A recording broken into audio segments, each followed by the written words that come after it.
نكو أفر بري بحرنا توصان بنا خوي للصوح حرنا الشيء كده حس اللي قدري كتير أنت لو حرب على الدري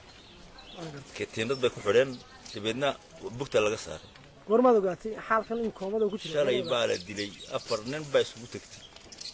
خليه يكون بساعة عمر لانكرنا ما ضحوها نيك عمر لانكرنا ما ضحوها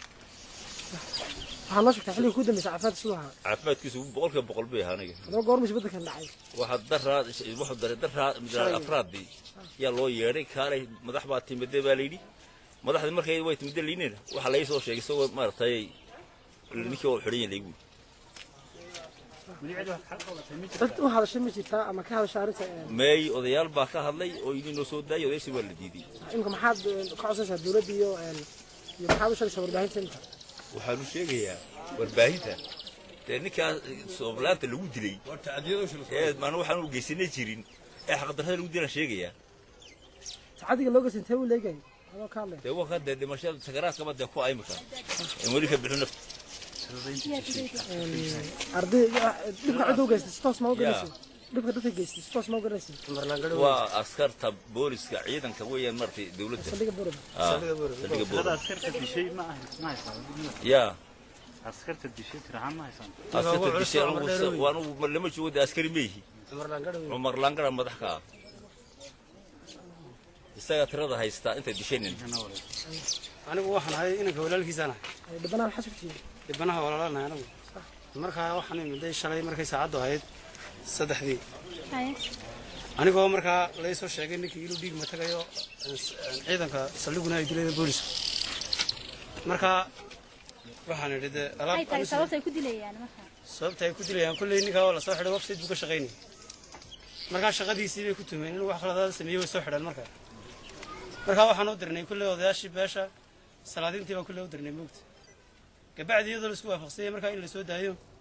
أي مركها إن كيرا أنت السود هين نمن سلقة كمذا أي كيرا الله صاب هيموت مركها فرنين أو كدرسن سلقة مبورما أو إنك هو هريل على عمر لانقدة أي مركها واحد كورو قرية دبيديسا يلقي سبوي لدعين مركها وحويان مركها نريد ميت كنسينا أنا جيبك وايق صار الموت markan ay la soo baxeen ma jeelka dibadiisa ayay ku garaaceen mise gudaha ayaa lagu dilay kullay labadii goor marna way la soo baxeen marna gudaha ay ku dileen anagu markaan oo nimidnayna waxaan lagu yiri markaa kaba saar anigu markaa su'aal kaliya weydiiyay saliya qaybta oo ku yiri markaa waxa weyn inakaasi uu naga dilan yahay waa meyd markaa waxa wax kasta baa jiraan meydkana aan la siiyo askariga naga dilayna waxaan la soo qabtaan mood markaas uu saldhigii qaybtu yiri adiguna dambiil aad ka baasar marka salaadiintii odayaal irga aniga lafteeda markaa iga soo furfuray ka bacdi markaa geeri kala joognay waxa dhacday markaa inkiin fursad naloo siin waayo inaan la soo baxno meydkii ka bacdi markaa waxa weeyaan saaka ayaa naloo ogolaaday markaa odayaashii inay meydkii la soo baxaan saacad markaa ahayd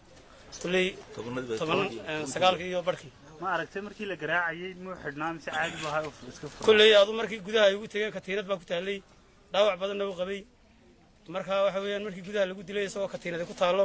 oo dhaawac horna qaba ayay ku sii celiyay katiinada ma lugaha iyo gacmaha ka wada xidhnay gacmaha kaliya labada gacmood bay markaa katiinada kaga xidhay isagoo serious oo waliba dhiig ma tagay furaaqana wax nolol sii waayay anagoo heladiisii iyo walaalihii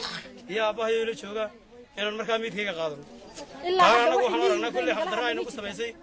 ilaa hadda wax inii yimid oo inagala hadlay ma jirta markaad soo qaadeen markaan soo qaadnay kulli adu way qaar baan noo yimid kuwaasna markaa waxaan nidhi dhibaato weyn buu qabaa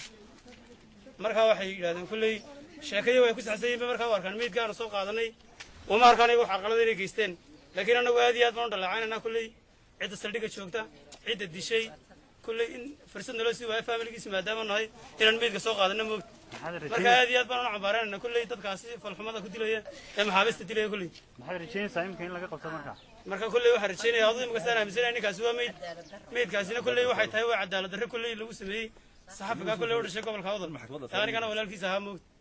marka anu aad iyo aad fikirkaygu waxay haddii ninkaa la soo qaban waayo inaan aniguna kulley markaa maaragta